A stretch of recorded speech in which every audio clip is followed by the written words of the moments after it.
5 natural responses we might expect to meeting God in person, by Krishna's mercy. नानऋग्वेदविनीतस्य नायजुर्वेदधारेण नासामवेद विदुषा शक्यमेवं विभाषितुम्.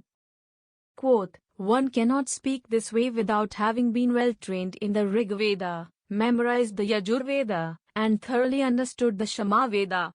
Lord Rama speaking to Lakshmana about Hanuman, Valmiki Ramayana, Kishkindha Kand, 3.28. Any person can say anything. Any person claim to be this or that. Any person can assign savior status to a particular individual, whether living currently or a well-known figure from the past, and ask others to follow in that path. They can persuade through kind words. They can attempt to frighten through dogmatic insistence, warning of future pain. If all else fails, they can apply force. They can compel others to follow a specific institution, justifying their actions in the name of religion. An honest person takes a rational approach. If there were indeed a supreme person, a God, an almighty, then we could expect certain responses from the other side. In the way that a certain tourist destination is breathtaking. In the way that people appreciate the shining sun in the beautiful, cloudless sky. In the way that they take pictures of the giant, open space revealed from the top of a mountainous area. From the history presented in Vedic literature, such as the Ramayana and Puranas, we see a proof of concept in a particular meeting that took place in Kishkindha. One person noticed from high above. They saw 2 brothers approaching the area. At the direction of their leader, this person decided to descend from the mountain and have a meeting. The 2 brothers were Rama and Lakshmana. The claim is that Rama is an incarnation of the Supreme Personality of Godhead. Lakshmana is also an incarnation, but of a slightly different quality. Lakshmana is like the expansion of the original. The person meeting the 2 brothers was Sri Hanuman, who was in a Vanara body. If Rama is indeed God, then the spontaneous response from Hanuman makes perfect sense. It would only follow that a person would be inclined in a certain way, in the manner of Hanuman, if they were so fortunate as to meet God face to face. 1. Spontaneous praise. To help understand the complexities and beauty of the Sanskrit language, imagine taking a basic sentence and removing the spaces. The punctuation marks are eliminated.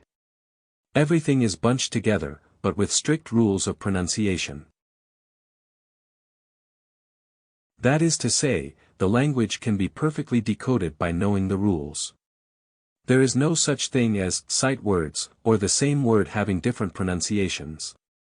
To simply decode what is written is difficult, though. There could be a negation and several conjunctions combined, with the beginning sounds changed due to the combinations. An expert in the language can figure out what is being said by hearing. They can divide up the words and then decipher the individual meanings. Imagine, then, if a person could produce such words spontaneously. Without having to think too deeply. Everything flows naturally. This is the way Hanuman reacted when he met Rama and Lakshmana. The build-up was different. There was so much apprehension that Hanuman decided to take on a disguise. He presented the form of a Brahmana, knowing that high-class individuals are naturally respectful of that occupation. Since he was meeting the real thing, genuine divinity, it would only make sense that Hanuman would feel the need to praise. The words that came out of his mouth were so beautiful that Rama took notice immediately. He remarked as such to Lakshmana, saying that only a learned person could speak so beautifully, without hesitation and without fault. 2. Offering to help. This one might be a head-scratcher. Given that we tend to view God as the ultimate order supplier, why would anyone be inclined to help? But that is exactly what happens in an interaction with Rama. His qualities are such that those close to him feel impelled to follow. Lakshman is also known as Ramanuj. He follows as the younger brother, but also out of affection and love. Aham syavro bhrata gunairdasa samupagata. Kritagyasya bahugyasya Lakshmano nam namta. Quote, I am his younger brother, Lakshman by name. Due to his transcendental qualities, I have taken up service to him, as he is grateful and very knowledgeable. Lakshman speaking to Hanuman, Valmiki Ramayana, Kishkindha Kand, 4.12. After eventually giving up the false form of the Brahmana, Hanuman explained what was going on. He offered to help Rama. Helping Rama find his missing wife Sita would also be beneficial to Sugriva, who was the leader of the Vanaras in Kishkindha.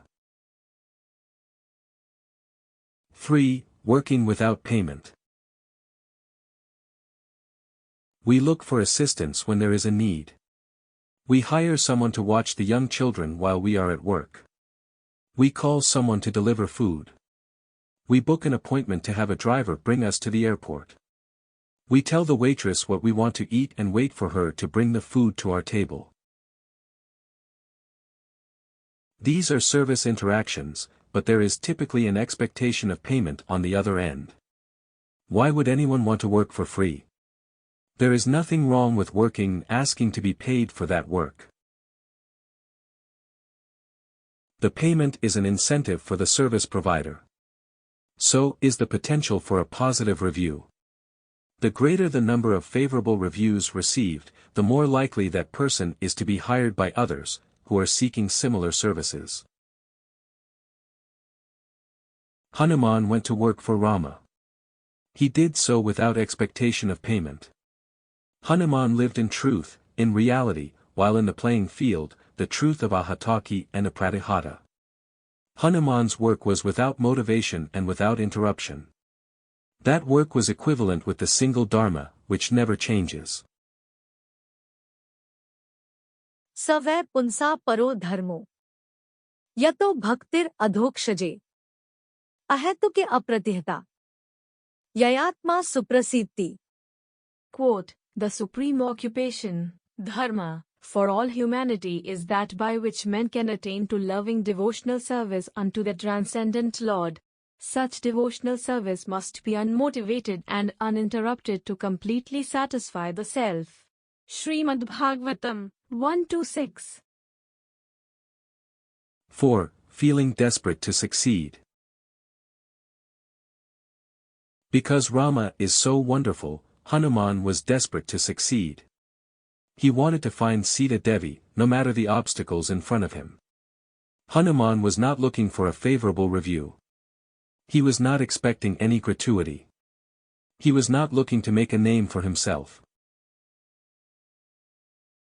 The connection to God was enough. Seeing Rama, knowing him, understanding his qualities, these were sufficient for creating a fervent desire for success. God is so great that he needs nothing, but his devotees are so amazing that they will work in full consciousness of him, for his benefit, no matter what he says. 5. Fondly reliving the encounter many years into the future. If we are to meet God in person, it should be a memorable interaction. We should be able to look back fondly on the time spent in association. Since the Supreme Lord is absolute, such recollection is like immediately shifting both time and place. Remembering Rama is like being with him. It makes sense that Hanuman regularly recalls that interaction, which is kindly documented and immortalized in the Ramayana poem. For as long as Rama's glories continue to be told on this earth, Hanuman is here.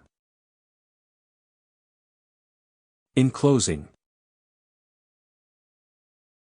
from that interaction clear that God was here. Immediately into praise. When upon Rama to gaze. For service assignment ready. With perseverance steady. With no payment to expect. Hanuman later fondly to reflect.